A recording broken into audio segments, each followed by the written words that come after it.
Have you ever shared an Excel file only to get it back with all your formulas accidentally deleted or overwritten? In the next 60 seconds, I will show you exactly how to. When you share a workbook, anyone can edit or delete your carefully built formulas, totals, and formatting in just one wrong keystroke. Most people do not. Here is the key insight. By default, every cell in Excel is marked as locked, but that setting does nothing until you enable sheet protection.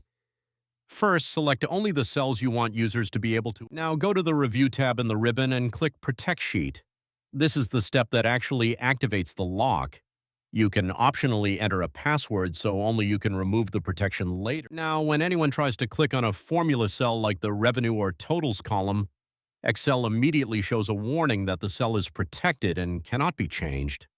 You just learned how to unlock editable cells, then protect your sheet so only your chosen cells can be edited, keeping every formula